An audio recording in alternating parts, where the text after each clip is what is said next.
Aujourd'hui, ma mission à l'OFNAC est arrivée à terme. Cela fait tout juste une année que j'ai été placé à la tête de cette institution prestigieuse et c'est avec une réelle fierté que je vous soumets le bilan de ma gestion. 1.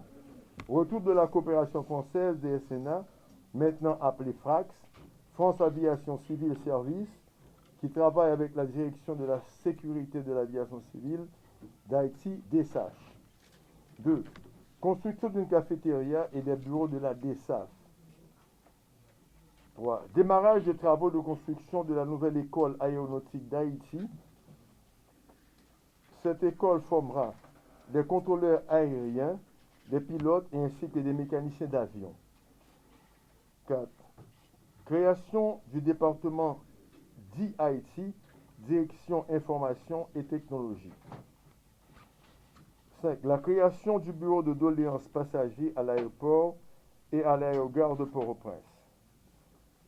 6. Création du bureau de recouvrement. Mise en place des opérateurs commerciaux et privés, les petits avions. Entente établie entre une compagnie d'assurance locale pour la mise en place de la couverture d'assurance pour les petits avions commerciaux. Nette amélioration de la note d'évaluation de l'OFNAC par l'OACI Mexico. À notre arrivée, la note était de 5 sur 100 en janvier 2021. L'OFNAC est maintenant à 30 sur 100 depuis décembre 2021. Collègues, je vous remercie tous très sincèrement.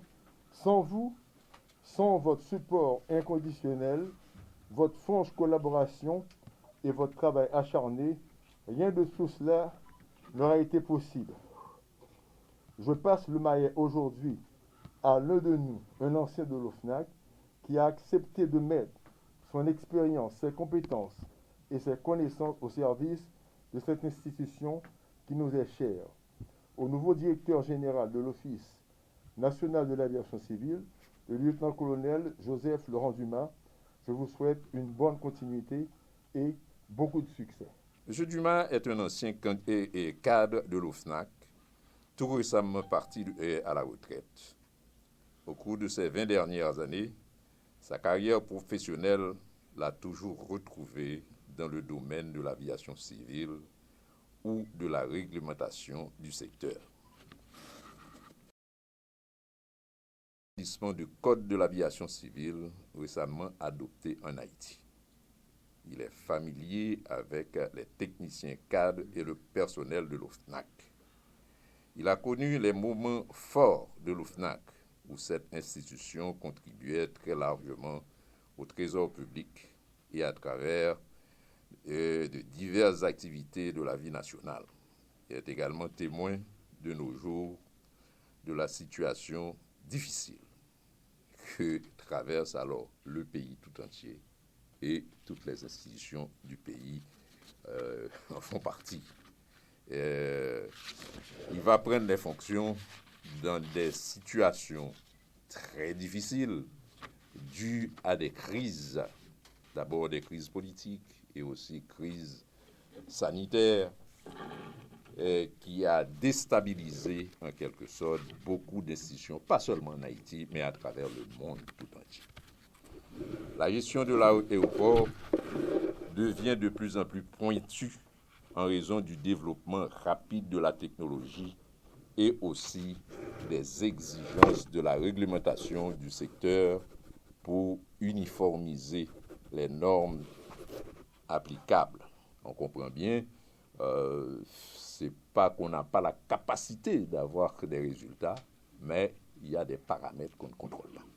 Donc, à partir de ce moment, il faut beaucoup d'intelligence, de l'innovation et une certaine compréhension des choses pour pouvoir passer ce moment difficile et préparer en quelque sorte le post-Covid-19, préparer l'économie haïtienne pour rentrer dans le post-Covid-19 où il y aura des débouchés à tous les niveaux à travers le monde. Il m'est cher aujourd'hui l'honneur de prendre les rênes de l'OFNAC dans un contexte difficile, tant sur le plan politique que sur le plan socio-économique. Nous vivons une crise multidimensionnelle, profonde, dont la violence et l'insécurité qui en découlent effraient le peu de touristes et nos frères et sœurs de la diaspora qui fréquentaient encore le pays. Pour le comble de nos malheurs, la pandémie du Covid-19 vient perturber le trafic aérien mondial depuis 2020 et par voie de conséquence inflige une chute de plus de 60% des vols internationaux fréquentant nos aéroports. Tous ces malheureux événements, probablement associés à des décisions managériales excessives, ont plongé l'administration de l'OFNAC dans une situation financière précaire, l'empêchant même d'honorer certains de ses engagements. Cette situation désastreuse doit interpeller tous les employés et cadres de l'OFNAC que j'invite à me joindre dans un grand effort en vue d'améliorer la performance de l'institution, de lui redonner sa crédibilité et la restaurer dans sa mission de régulateur du service public du transport aérien.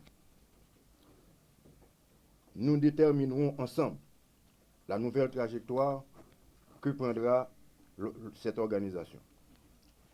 Nous ferons face à des défis majeurs, certes, mais nous affronterons des épreuves.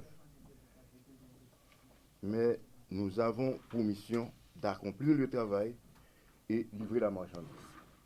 Nous sommes certains qu'en renforçant la capacité technique du capital humain, avec le plein support du Premier ministre et celui de mon ministre de tutelle, ensemble, nous gagnerons la bataille pour le bonheur de toute l'aéronautique civile haïtienne.